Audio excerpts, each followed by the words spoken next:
en su espacio Voz para el Cambio, esta ventana de compromiso con la patria. Uno escucha a los economistas, no importa que sea marxista o que sea neoliberal, siempre ellos cogen cifras frías para hablar de crecimiento. No, la economía crece. Y al pueblo, llevando sobre el otro, como dice Juan Francisco. Porque el dinero que entra por el narcotráfico, entra a la economía, lo lavan y la economía crece. Y eso multiplica el crecimiento económico de los que están fuera de la base productiva. Que por concepto de minería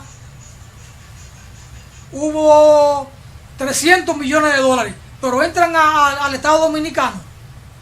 Es un dinero que va a quedar repatriado. Todo lo que entra o genera el turismo no entra a la economía dominicana. Una buena parte se queda en Canadá y en Alemania, donde están los grandes operadores del turismo que viene con destino a la República Dominicana. Hablan de un crecimiento en zona franca, y ese dinero de zona franca se queda aquí. Es un capital, es una ganancia que va a quedar repatriada. Entonces, bueno, ¿por qué hay que coger tanto préstamo? ¿Por qué la miseria se multiplica? ¿Por qué la pobreza crece en la República Dominicana? Estamos hablando de que tenemos más de 4 millones de dominicanos bajo los niveles de pobreza y 1.200.000 dominicanos en la indigencia. Entonces, el pueblo no entiende ese crecimiento económico. Los economistas marxistas dicen, no, la economía crece, todo está en función de la distribución. Yo sigo, bueno, claro, yo creo que soy agrónomo. Y yo veo cómo está el campo y la agropecuaria en bancarrota. Y los campos han quedado deshabitados para engrosar los cordones de miseria en la ciudad, porque la agropecuaria, a pesar de que es en el campo, no tiene campo.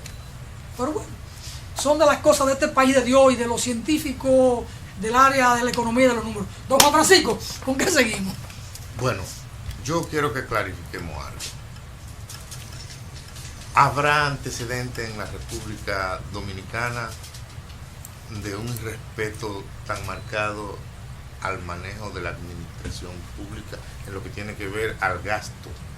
Porque la cifra que comentábamos hace un momento de lo que el gobierno gasta a diario, para mí sigue siendo asombroso. Mira, bueno, vamos por partes, como decía Jack el Destripador, por partecita. Primero, el crecimiento económico no es la variable de medir el bienestar de una economía. Por ejemplo, si Vicini entra a una cafetería en el Conde y nosotros tres entramos, significa que los cuatro somos ricos, millonarios. ¿Por qué? Por el lugar. No por el lugar, no, porque si nos van a medir por la cantidad de ingresos de él y van a sumar los ingresos de nosotros y lo van a dividir entre los cuatro, vamos a decir que todito estamos bien, bollantes, pero la realidad no es esa. La realidad es que ese 1% de la población acumula toda la riqueza que nosotros no tenemos, nosotros tres no tenemos. Entonces, ¿tú entiendes? Entonces, ese es el crecimiento que se mide. Por eso es que el PIB, que se comenzó a medir a partir de la Segunda Guerra Mundial, no es un referente muy bueno para medir el bienestar de una economía. Tú tienes que medir cómo se distribuye el ingreso, que es la forma de tú poder medir el bienestar de la economía. Entonces, con relación al gasto público, es un tema que hay que trabajarlo a fondo. Y hay que trabajarlo a fondo descentralizando dos departamentos del Estado que no pertenezcan al Poder Ejecutivo. Tú tienes que quitar la justicia de manos del Estado, o sea, que el procurador sea nombrado por el Poder Ejecutivo, porque el procurador no va a investigar a quien lo nombra, Procurador General de la República. En países que se estiman y se estila que son países que tienen una transparencia total en cuanto al manejo de los recursos, el procurador se nombra por 10 años y lo encuentra un jefe de Estado y lo tiene que dejar. Y él abre una investigación y tiene derecho hasta procesar al Ejecutivo del país. Y lo otro es la Contraloría y la Cámara de Cuentas.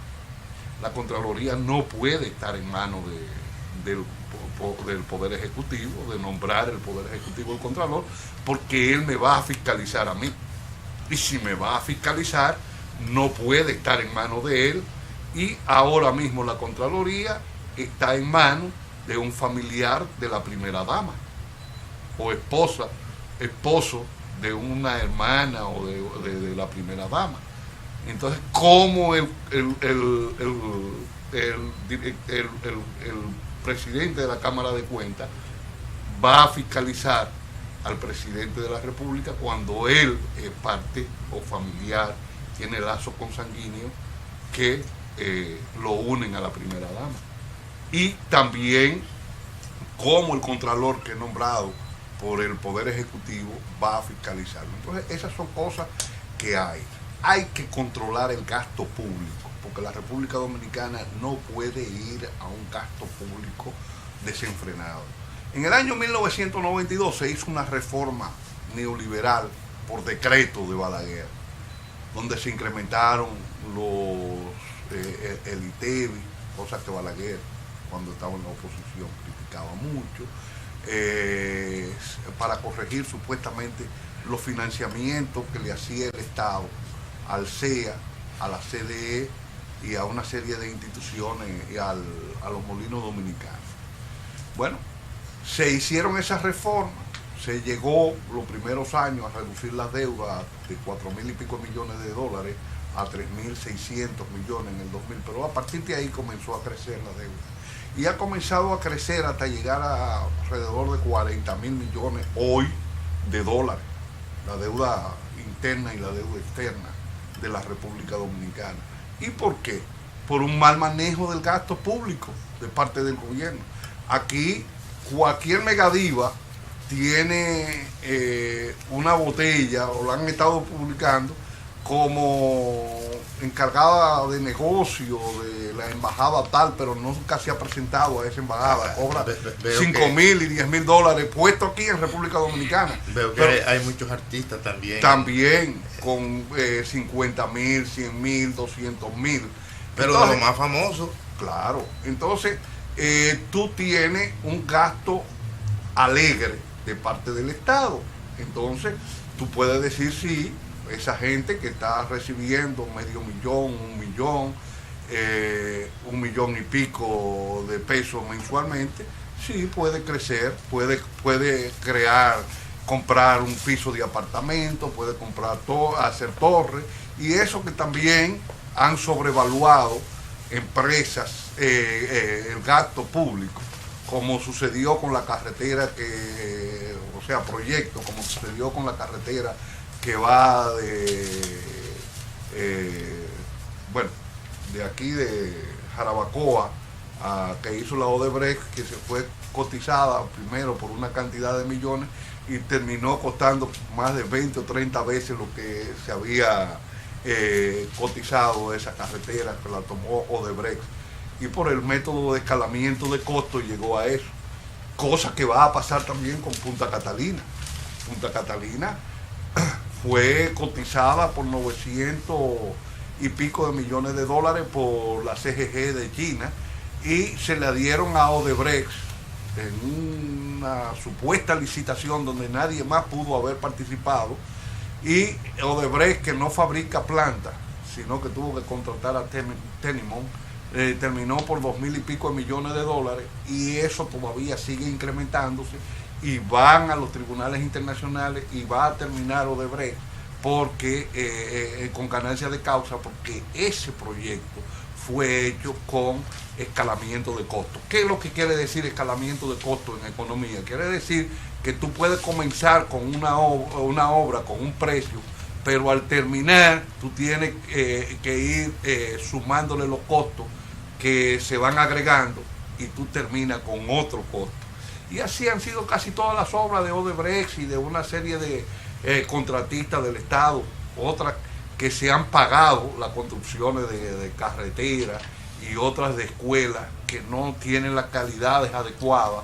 Tú puedes ver el Darío Contreras, tú puedes ver otros hospitales, el Mocoso Puello, que cuando ha llovido afuera cuando ha llovido, campa afuera y llueve adentro por grandes cantidades.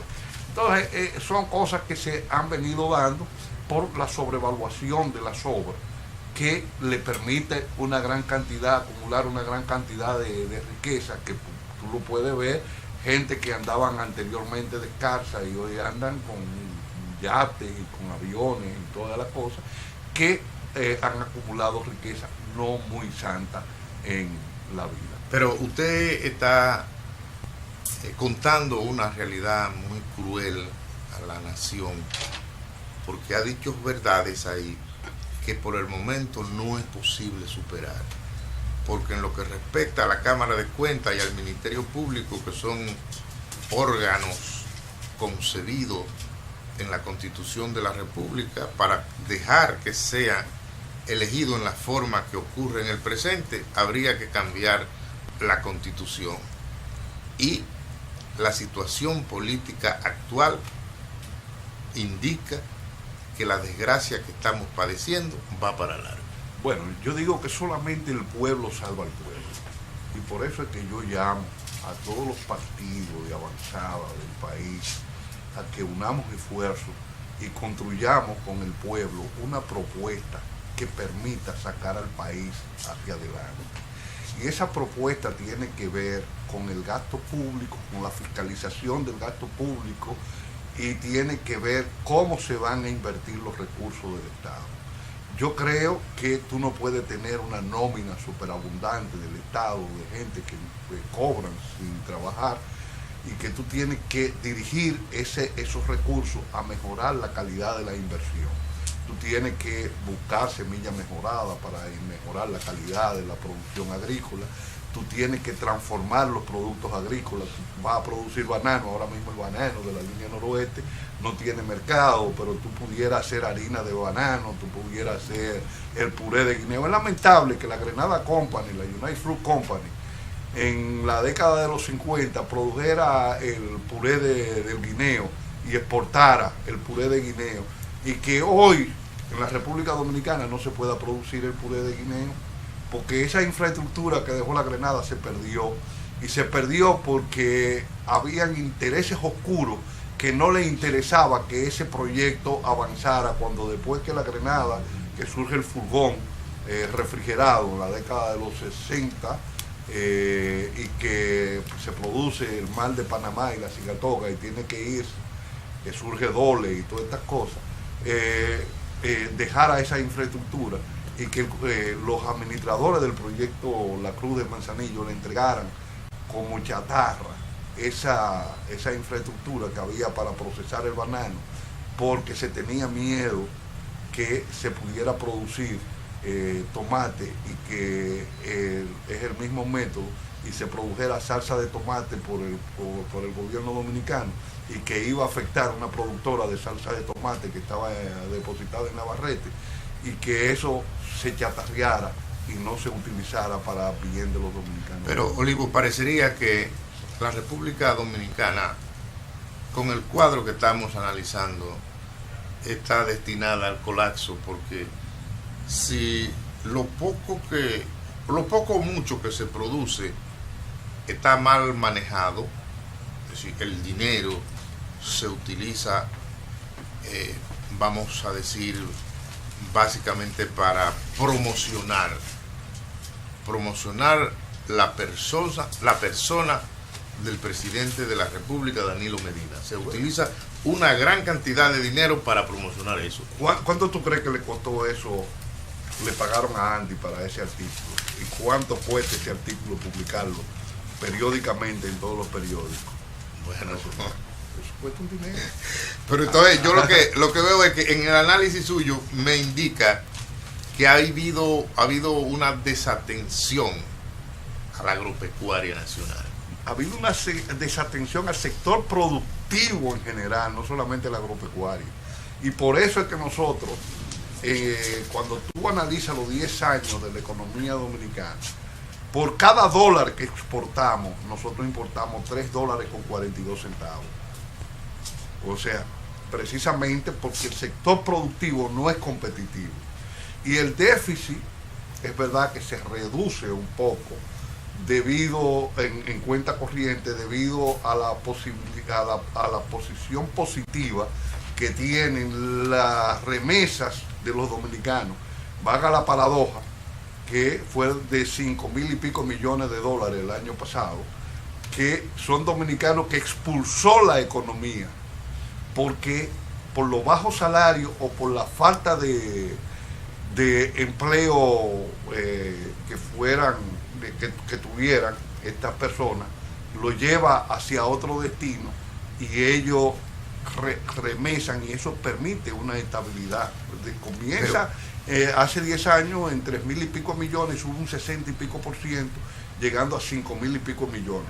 O sea que los que expulsan la República Dominicana, tú te imaginas que esos 1 y pico, 2 millones de dominicanos y dominicanas que están fuera y que están remesando aquí al país estuvieran al interior de la economía, ahora demandando empleo y demandando una situación de salud, educación, todas estas cosas que el Estado no pudiera. ¿Cómo se hubiese visto el Estado dominicano en este momento?